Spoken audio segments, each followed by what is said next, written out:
बिस्मिल्लाहिर्रहमानिर्रहीम। आज हम कुछ ऐसे राइटिंग के बारे में जानने की कोशिश करेंगे और रोल ऑफ आइडिया क्या है ऐसे राइटिंग में। मोस्टली स्टूडेंट्स जब ऐसे लिख रहे होते हैं तो ऐसे लिखने में basically the problem they face, तो प्रॉब्लम ये होती है कि उनके पास आइडियाज़ बहुत कम होते हैं, जिसकी वजह से वो लिख नहीं सकते ज़्यादा। और हमारे स्टूडेंट्स को mostly they feel the issue कि शीट कैसे भरनी है, वो वर्ड लिमिट भी नहीं पूरी कर पाते। उसके अलावा बहुत सारे स्टूडेंट्स हैं, वो ये क्वेश्चन करते हैं कि आइडिया अगर इंटरेस्टिंग हो तो वो राइटिंग पे कितना इफेक्ट करता है राइटिंग की।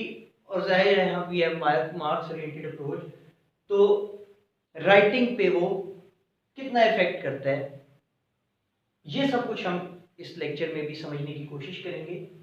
और जिसने अभी तक चैनल सब्सक्राइब नहीं किया वो चैनल सब्सक्राइब कर लें और अपडेटेड रहें। इससे पहले इस सीरीज़ के लेक्चर में हमने डुओलिंगो, आजकल कोविड-19 की वजह से जो प्रॉब्लम है और उस प्रॉब्लम में क्या रिप्लेसमेंट है आइल्स की, उस डुओलिंगो है या नहीं है, इसके बारे में डिटेल डिस्कशन इससे प्रीवियस हमने एक डिस्कशन में की हुई है जो कि अपलोडेड है, तो आप सब्सक्राइब कर लें ताकि आप अपडेटेड रह सकें।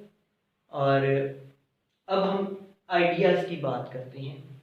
We should move on quickly. Ideas, जाहिर है जितने आइडियाज़ होंगे उतना ज़्यादा आप लिख सकते हैं। अब आइडियाज़ का इंटरेस्टिंग होना या बोरिंग होना वो आपकी राइटिंग को कितना इफेक्ट करता है। हाँ, एकेडमिकली अगर आप बात करें तो यूजुअली आम एकेडमिक्स में आपका आइडिया अगर इंटरेस्टिंग है तो टीचर को अपील करता है वो अच्छे नंबर लगा देता है, आम ऐसे राइटिंग में, सीएसएस कैसे में, दूसरी चीज़ों में। बट अगर हम बात करते हैं आइल्स की, तो आइल्स का बेसिकली हमें पहले ये समझना होगा कि आइल्स का पर्पस क्या है। आइल्स का पर्पस ये है कि वो आपकी लैंग्वेज की, इंग्लिश लैंग्वेज की स्किल को चेक करना चाहते हैं और उनका कोई इसमें खास इंटरेस्ट नहीं है कि आइडिया आपका बोरिंग है या इंटरेस्टिंग है। तो अगर आप आइल्स के टास्क 2 की मद में से देखते हैं, if you are looking in the context of task 2 of IELTS, which is about writing essay, a kind of argumentative essay we can say.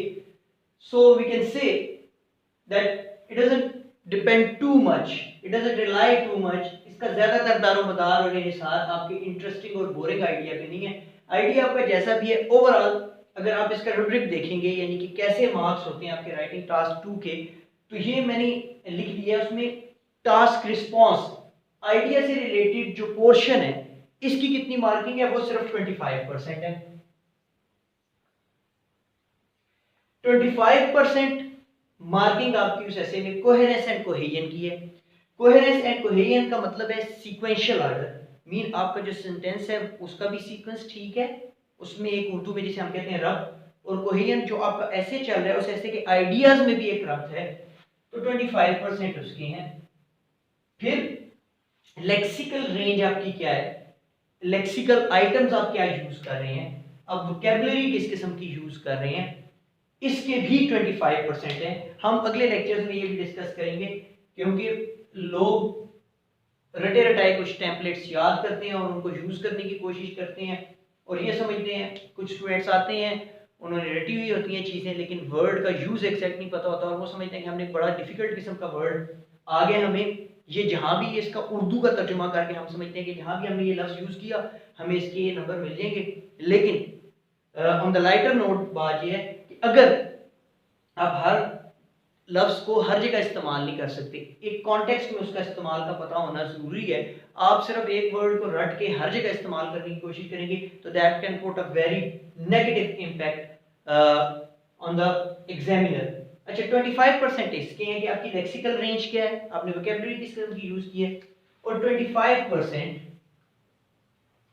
आपकी ग्रामेटिकल रेंज के हैं कि आपने ग्रामेटिकली सेंटेंस कैसे यूज किए हैं, सेंटेंस स्ट्रक्चर क्या है, कंपाउंड सेंटेंसेस कितने यूज किए हैं, कॉम्प्लेक्स सेंटेंसेस कितने यूज किए हैं और आपकी एक्यूरेसी क्या है।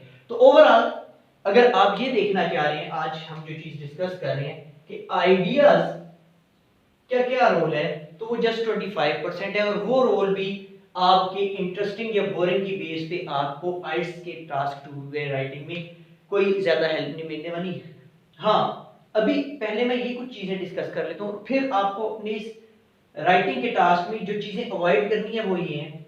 एक तो आप जितने मर्जी इंटरेस्टिंग आइडियाज ले आए, लेकिन अगर आपने जो वर्ड लिमिट है फॉर एग्जांपल 250 वर्ड्स है, उतने वर्ड्स नहीं लिखे तो आपके मार्क्स बुरी तरह कट जाएंगे, बहुत नेगेटिव इंपैक्ट होगा। दूसरी चीज प्लेजराइज और कॉपी, वो मैं कह रहा हूँ कि रटे रटाए या याद की हुई क्राफ्टेड किस्म के आप टेक्स्ट लिख रहे हैं तो वो भी एक बहुत नेगेटिव इंपैक्ट देता है। अगर जो आप ये सारी चीजें पूरी भी कर रहे हैं उसके आपके नंबर नहीं मिलेंगे। तीसरी चीज कनेक्टेड टेक्स्ट, मीन आप बुलेट पॉइंट्स दे रहे हैं नोट की फॉर्म में, जैसे आप शॉर्ट शॉर्ट करके चीजें लिखती है तो वो उनको कनेक्ट करने की कोशिश करें। ये भी आपके ऐसे राइटिंग में, इवन आप नॉर्मल ऐसे भी जो लिख रहे हैं उसमें हेडिंग्स नहीं होती, पॉइंट्स नहीं होते, तो इस ऐसे में भी हेडिंग्स और पॉइंट्स नहीं होगी, बल्कि आपने पैराग्राफ की फॉर्म में लिखना है। और एक पैराग्राफ एक आइडिया को मार्क कर रहा हो। अब हम वापस आ जाते हैं आइडियाज की तरफ। आपका पैराग्राफ बेसिकली एक आइडिया पे स्टैंड कर रहा है। अब इट डजंट मैटर कि आइडिया आपका इंटरेस्टिंग है या बोरिंग है, व्हाट डज मैटर कि आइडिया आपका रेलेवेंट होना चाहिए, फोकस्ड होना चाहिए। जो टॉपिक आपको गिवन दिया गया राइटिंग टास्क में, आइडिया उसका एक रेलेवेंट हो, ठीक है, इस किस्म के आइडियाज हो। दूसरे, आपके जो आइडियाज हो वो सपोर्टिंग हो, वो जो पॉइंट ऑफ व्यू, जो ओपिनियन आप देना चाह रहे हैं अपने ऐसे में, उस ओपिनियन को सपोर्ट कर रहे हो, ठीक है। और तीसरी चीज ये है कि वो जो आइडियाज हैं वो एक कोहेरेंट फॉर्म में हो। ये कोहेरेंस और कोहेरेंट है, मीन रेलेवेंट आइडियाज, आपने एक ओपिनियन दिया, आपका वो आइडिया है, फिर आपकी सपोर्टिंग डिटेल्स उसे सपोर्ट कर रही हैं, और उसी सपोर्टिंग डिटेल को बाज़ औक़ात उन रेलेवेंट आइडिया को आप एक्सटेंड कर रहे हैं। तीसरी चीज आपके एक्सटेंडेड आइडिया हैं, जो कि आइडियाज बेसिकली इन दोनों से निकल रहे हैं और ये एक दूसरे से तमाम लिंक्ड हैं। आपके आइडियाज फोकस और रेलेवेंट होने चाहिए, बोरिंग और इंटरेस्टिंग होने से कोई फर्क नहीं पड़ता। हाँ, विद इन द कॉन्टेक्स्ट होने चाहिए, अपडेटेड होने चाहिए। तो इवन इन चीजों में ऐसे एक ऐसी चीज है, ये तमाम चीजें एक दूसरे से लिंक होती हैं, ये लिंक कर रही हैं। अब मिसाल के तौर पे आइडियाज को समझने के लिए हम एक राइटिंग टास्क की मिसाल लेते हैं। फॉर एग्जांपल आपको एक राइटिंग टास्क दिया गया है कि बच्चों को राइट और रॉन्ग का डिफरेंस बताना बहुत जरूरी है। It is imperative to give the knowledge of right and wrong to the children. और इसके लिए अक्सर औकात पेरेंट्स और टीचर्स पनिशमेंट का इस्तेमाल करते हैं। सो क्या पनिशमेंट बेहतरीन हल है उनको टीच करने के लिए या नहीं? अब फॉर एग्जांपल अगर ये आप के सामने एक ऐसे का टॉपिक आया आर्ट्स के का, अब पहले तो आपने एक अपना पॉइंट ऑफ व्यू देना है, आपकी मर्जी आप शुरू में दें या आखिर में दें, बट आपका पॉइंट ऑफ व्यू हो, आपका मेन आइडिया ये हो कि बच्चों को राइट एंड रॉन्ग का नॉलेज होना चाहिए। उसको तो एवरीवन नोज, उसको तो आप सपोर्ट करेंगे कि राइट एंड रॉन्ग का नॉलेज होना चाहिए और उनको टीच करना चाहिए, उसमें तो दो राय नहीं है। फिर कुछ लोग ये समझते हैं कि उनको पनिश करना चाहिए, कुछ लोग समझते हैं नहीं पनिश करना चाहिए, कुछ लोग कहते हैं इस किस्म की पनिशमेंट होनी चाहिए, कुछ कहते हैं इस किस्म की पनिशमेंट होनी चाहिए। अब क्वेश्चन में जितनी एस्पेक्ट्स दी हुई हैं, आपने उन सब एस्पेक्ट्स से अपने आइडिया को रेलेवेंट करना है, डिटेल करना है। फिर आपके ख्याल में आप अपना ओपिनियन देंगे, आपका ये आइडिया होगा कि पनिशमेंट होनी चाहिए या नहीं होनी चाहिए। अगर आप कह रहे हैं होनी चाहिए पनिशमेंट और यही बेहतर हल है, तो फिर आप उसकी सपोर्टिंग डिटेल देंगे। आप उसकी सपोर्टिंग डिटेल्स में फिर आपका फर्दर आइडिया आएगा कि पनिशमेंट होने से ये फायदे हासिल होते हैं अगर आप उसके हक में हैं। अगर आप उसके ऑपोजिट जा रहे हैं तो फिर आपका आइडिया होगा कि पनिशमेंट के जो नुकसान होते हैं, उसके डेंजर्स की तरफ आप जाएंगे।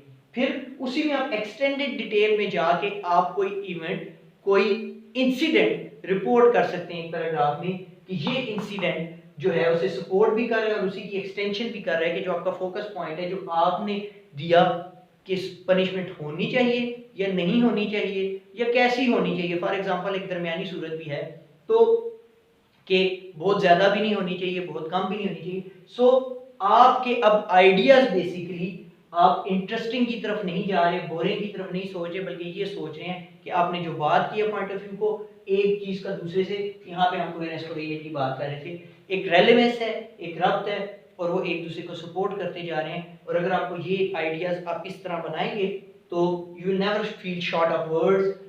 250 वर्ड्स डजंट मैटर, कोई बहुत बड़ी चीज़ नहीं है। तो फिलहाल इतना ही। अब हम प्रैक्टिकली अपने नेक्स्ट कुछ लेक्चर्स में हम डिस्कस करेंगे कि जैसे मैंने आपको भी ज़ुबानी कलाम में बताया है कि हम अपने आइडिया को इस तरह एक्सटेंड कर सकते हैं। हम एक स्टेटमेंट लेंगे और उस स्टेटमेंट से फिर हम एक ऐसे फॉर्म करने की कोशिश करेंगे जिसमें आप लोग लर्न कर लेंगे कि कैसे आप इस ऐसे को फॉर्म कर सकते हैं। सो फॉर राइटिंग ऐसे में हमने आइल्स के राइटिंग ऐसे डिस्कस की है। आइल्स की फर्दर डिटेल्स अगर आपको, मैंने बिल्कुल बेसिक से स्टार्ट नहीं किया, कुछ दरमियान से डिस्कशन स्टार्ट किया है। अगर आपको कुछ स्टूडेंट्स कांटेक्ट करके ये पूछते हैं कि हमें बिल्कुल बेसिक डिटेल चाहिए, अगर आपको बिल्कुल इसके फॉर्मेट की और बिल्कुल बेसिक्स डिटेल भी चाहिए तो आप इस कमेंट्स में मुझे बताएं, कमेंट्स में अपना फीडबैक दें। चैनल अभी सब्सक्राइब नहीं किया तो चैनल को सब्सक्राइब कर लें, व्यू करें और इंशाल्लाह होपफुली आपके आइल्स के प्रॉब्लम हल होंगे। फर्दर आप कमेंट्स में भी फीडबैक देते रहें कि आई एम ट्राइंग कि मैं उर्दू में पढ़ा रहा हूँ, मैं इंग्लिश में पढ़ाना चाहता हूँ, लेकिन अगर स्टूडेंट्स को समझ आ रहा है तो बेसिक पर्पज़ है आपको चीज़ें समझाना। Basically I'll in English, we would like to teach in English. So आप ये तमाम चीज़ें कमेंट्स में मुझे बता सकते हैं और ये मेरे लिए भी हेल्पफुल होगा, आपके लिए भी। चैनल सब्सक्राइब करें, कमेंट्स करें और वेट करें नेक्स्ट अपडेट के लिए। वो जो आपके कमेंट्स होंगे उसके मुताबिक, आपकी रिक्वायरमेंट के मुताबिक मैं लेक्चर अपलोड कर दूँगा। Thank you very much. अल्लाह हाफिज़, अपना ख्याल रखें।